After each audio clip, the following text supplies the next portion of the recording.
ये मैं उमर खालिद की बात नहीं कर रही हूँ, मैं आपके चुने हुए नुमाइंदों की बात कर रही हूँ। और शायद कलयुग का अमृत काल इसी को कहते हैं। चंदा चोरी में जितना भ्रष्टाचार इन लोगों ने किया, पिछले 75 साल में हमारे मुल्क में इतना भ्रष्टाचार कभी नहीं हुआ है। मंच पे बैठे हुए तमाम लीडर साहिबान, यहाँ रामलीला मैदान में आए हुए हमारे भाई, हमारी बहनें, सबको मेरा सलाम, मेरा आदाब।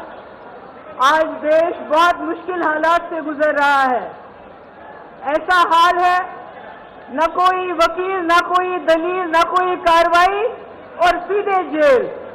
और शायद कलयुग का अमृत काल इसी को कहते हैं कि आप बिना पूछे, बिना कोई कार्रवाई किए हुए लोगों में जेल में डालते हो। ये मैं उमर खालिद की बात नहीं कर रही हूँ जो पिछले 2 साल से जेल में है। मैं सिद्दीक कपन की बात नहीं कर रही हूँ, मैं मोहम्मद जुबैर की बात नहीं कर रही हूँ, मैं आपके चुने हुए नुमाइंदों की बात कर रही हूँ, जिनको आप लोग वोट डाल के एमएलए बनाते हैं, लोकसभा मेंबर बनाते हैं, चीफ मिनिस्टर बनाते हैं, मिनिस्टर बनाते हैं। कैसे उनपे करप्शन के चार्जेस लगा के बिना कोई वकालत के, बिना कोई कार्रवाई के जेल में डाला जाता है। हमारे लिए ये कोई अचंभे की बात नहीं है।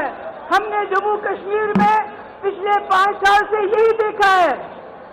हमारे हजारों की तादाद में नौजवान, मैं, फारूक साहब, उमर अब्दुल्ला साहब, पूर्व मुख्यमंत्री, तीनों को बंद कर दिया गया और देश को बताया गया कि हम देश हित में कर रहे हैं।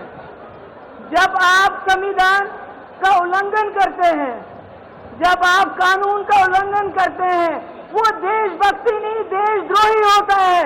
जो संविधान का उल्लंघन करेगा वो देशद्रोही है। आज जम्मू कश्मीर एक लेबोरेटरी बना है, वहाँ टेस्टिंग होती है, फिर आपके साथ वही होता है। केजरीवाल जी का क्या कसूर, हेमंत सोरेन जी का क्या कसूर? अगर वो बीजेपी में चले जाएंगे केजरीवाल, तो ये सारे मीडिया के लोग जो पिछले कई दिनों से करप्शन करप्शन करप्शन केजरीवाल कहते हैं, तो ये कहना शुरू करेंगे कि केजरीवाल जैसा कट्टर ईमानदार कोई नहीं है। सिर्फ बात यह है कि केजरीवाल यहाँ से उठ के बीजेपी में चले जाएं। केजरीवाल का क्या कसूर? उन्होंने गरीबों के बच्चों के लिए स्कूल अच्छे अच्छे बनाए, जहाँ से डॉक्टर, इंजीनियर, लॉयर, टीचर निकलेंगे। उन्होंने लोगों को मुफ्त बिजली दी, मुफ्त पानी दिया, अस्पताल बनाए, बसेस की मुफ्त। मगर इनको तकलीफ है, इनको इस परिवार से तकलीफ है। ये जो परिवार आप देख रहे हैं, इनको परिवारवाद से तकलीफ नहीं है। अगर परिवारवाद से तकलीफ होती तो ज्योतिरादित्य सिंधिया को नहीं लेते। अगर परिवारवाद से तकलीफ होती तो जतिन प्रसादा को नहीं लेते, मिलन देवड़ा को नहीं लेते, राजनाथ सिंह का बेटा पॉलिटिक्स में नहीं होता। इनको तकलीफ है अगर आज भी आदित्य ठाकरे जी बीजेपी में चले जाते हैं तो फिर परिवारवाद नहीं है। इनको एक परिवार से सबसे ज्यादा तकलीफ है, और वो परिवार जिसने इस देश के लिए जेल में भी कुर्बानियां दी, इस देश को बनाया, गांधी नेहरू उस परिवार की बात करते हैं। अरे मैं कहती हूँ ऐसे और परिवार पैदा हुए होने चाहिए थे। आज देश जो हमारा चांद्रयान पे पहुंचा, चांद पे पहुंचा, शायद कहीं और पहुंच गया होता। इनका क्या काम है? इनका काम है हम सवाल पूछते हैं।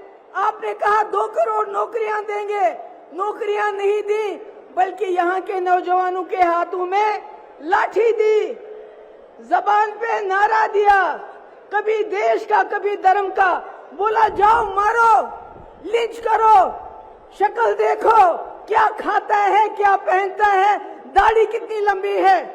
इन्होंने नौजवानों का अपराधीकरण किया, उनको दंगाई बनाया, कहा तुम दंगे करो, तुमको जेल नहीं भेजेंगे। मगर हमसे नौकरी का हिसाब मत मांगो, हमसे 2 करोड़ नौकरियों का हिसाब मत मांगो।